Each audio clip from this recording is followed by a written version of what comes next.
Welcome back to the deep dive. We're here again to sort through the noise, pull out the key insights from some really focused material, and basically give you that shortcut to understanding what really matters. Today, we're digging into something absolutely crucial for cybersecurity. It's all about your privileged access management journey, PM. Right. Think of it like the master control for who gets the keys, even temporary ones, to your most critical digital stuff, your systems, your data. The crown jewels, essentially. Exactly. And look, this isn't just plugging in some software. It's a big deal for the whole organization, a major undertaking. It really is. So the material we've got today zeroes in on the common ways these things go wrong, the pitfalls. Yeah. Our mission, then, is to unpack why these PAM projects sometimes, falter. We want to give you a clear view of the challenges so you can hopefully sidestep them. And what's really useful about looking at it this way, through these common failures, is that you're not just learning what to do, you're learning what not to do. Right, which is often just as valuable. Maybe more so, sometimes. Understanding these up front helps you build something much stronger from the start. You sort of learn from others' mistakes, ideally before you make them yourself. Okay, so let's jump in. The very first big hurdle that came up in our sources. Lack of comprehensive strategy. Yeah, yes. The foundation. It sounds almost too basic, doesn't it? But it means there's no clear, big picture plan for PAM. And without that roadmap, everything just gets messy, disconnected, kind of ineffective, really. So why does this happen? Why overlook something so fundamental? It seems like strategy 101. Well, I think it often boils down to seeing PAM as just a piece of tech you install. An IT task. But the real insight, I think, is that PAM is actually about changing how your business operates. It's process re-engineering, fundamentally. That's a really good way to put it. Yeah, and if you don't bake that into your wider planning right from the beginning, you just end up with scattered efforts, maybe different departments buying different tools that don't talk to each other. Wasted effort, wasted money. Totally. Wasted resources. Because there's no guiding plan making sure it all lines up with what the business actually needs. And crucially, how it reduces real risk. It's not just busy work. It's supposed to be strategic. Okay, strategic, not just technical. That makes sense. And speaking of strategic alignment, the next point that really stood out was insufficient executive buy-in. Always a big one for major projects. It seems obvious that you need support from the top, right? For budget, for resources. Yes. But what are some of the maybe less obvious ways that not having that C-suite support can quietly undermine a PAM project? Oh, absolutely. Beyond just the money and people, which are huge, it's about priority and organizational will. Right.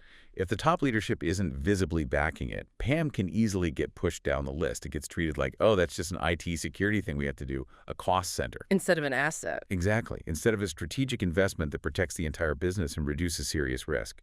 And without that top-down push, it's incredibly hard to get different departments to change their ways, to adopt new processes. Yeah, you need that authority sometimes. You do. And think about how you frame the risk, right? If you can't get the executive's attention, how do you make the case? Well, you talk about the potential cost of not doing it. A single breach from a compromised privileged account, that could be millions. Fines, lost IP, reputational damage that takes years to fix. That's the language they understand. That's the language. Risk avoidance, brand protection. Okay, so we've got the strategy and the execs. But then there are the actual people using the system day to day. If they're not properly equipped, things fall apart too, right? Which brings us to inadequate user training. The human element. Critical. Yeah, users need to get why PAM is important, not just another hoop to jump through. And crucially, they need to know how to actually use the tools properly. So what happens when that training is, subpar? Or maybe just boring and ineffective? Well, you basically shoot your investment in the foot if people don't understand the why, or if the tools are just confusing or cumbersome. They'll find a way around it. They absolutely will. Humans are ingenious at finding workarounds, so they might misuse the system, maybe accidentally creating new vulnerabilities, or worse, they'll just avoid it altogether. Share passwords, use generic accounts. Oh, wow. Yeah, I saw this happen once. Great tools, but the training was just a tick box exercise. People reverted to old, insecure habits almost immediately. It just completely neutralized the security benefits. So the best tech in the world doesn't help if people aren't using it right. Precisely. The people part is huge. Okay, and linking people to tech brings us nicely to the next point. Complexity of integration. The plumbing. Right. PM tools don't live in a vacuum.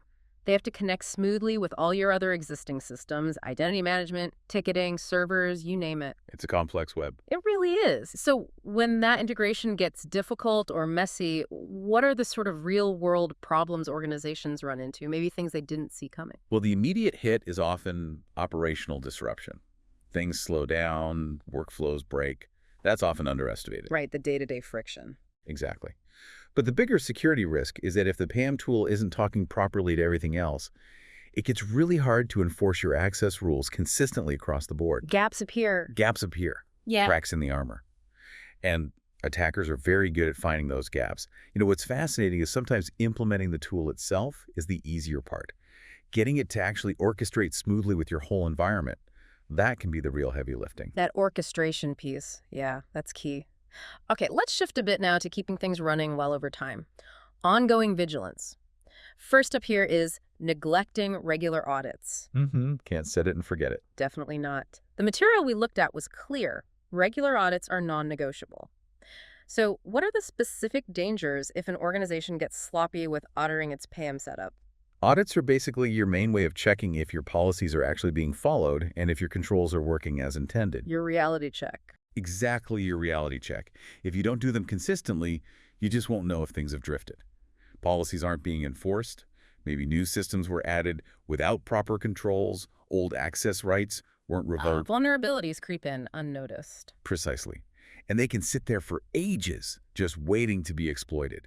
Audits catch that stuff. They make sure your controls are still effective against how things are now, not how they were 6 months ago. Okay, so audits keep things honest. Now, another area highlighted was overlooking endpoint security. Yeah. This is a common blind spot. It seems the danger is focusing too much on just locking down the user accounts, the credentials, and kind of forgetting about the actual devices they log in from. Why are those endpoints, the laptops, servers, whatever, so important in the whole PAM picture? Because endpoints are often the easiest way in for an attacker. Think about it fixing malware on a workstation. Right. Even if you've got great controls on the privileged account itself, if an attacker compromises the endpoint that account uses, They can potentially piggyback. they can potentially hijack the session, steal credentials from memory, install keyloggers, basically bypass your other PAM controls by attacking the entry point. So if your endpoints aren't secure, your fancy PAM system might not protect you nearly as much as you think. It undermines the whole strategy. Wow. That's a really critical connection to make. Okay, and that leads us to the final, big, overarching challenge. Failure to adapt to changing threats. The constant battle in cybersecurity. It really is. Threats aren't static. They evolve constantly. So what's the real cost if your PAM strategy just stays the same, if it doesn't keep up? Well, the cost is that it becomes obsolete quickly. Attackers find new ways, exploit new vulnerabilities, use new techniques. If your defenses, including your PAM strategy and tools, aren't evolving too, You become an easy target. you become vulnerable. A stagnant strategy is like having yesterday's security for tomorrow's threats. It just doesn't work.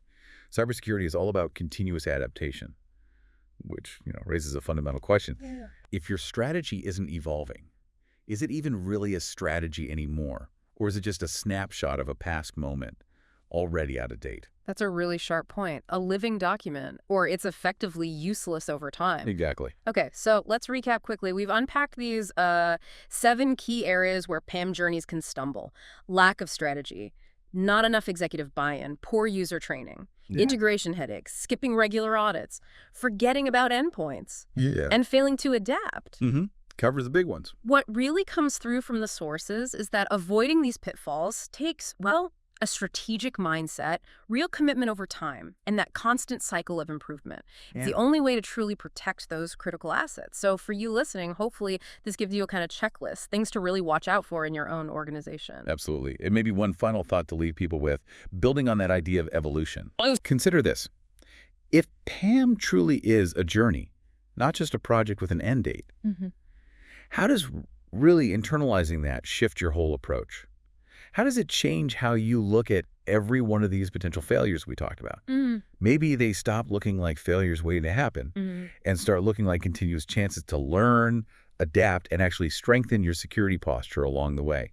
Did that mindset shift make the whole thing feel less daunting, maybe more manageable? Turning challenges into opportunities for improvement. I like that. A much more proactive way to think about it. Keep asking those kinds of questions. Keep exploring. Great food for thought. Okay, that's our deep dive for today. Thanks so much for tuning in. We'll be back next time, digging into another set of fascinating sources.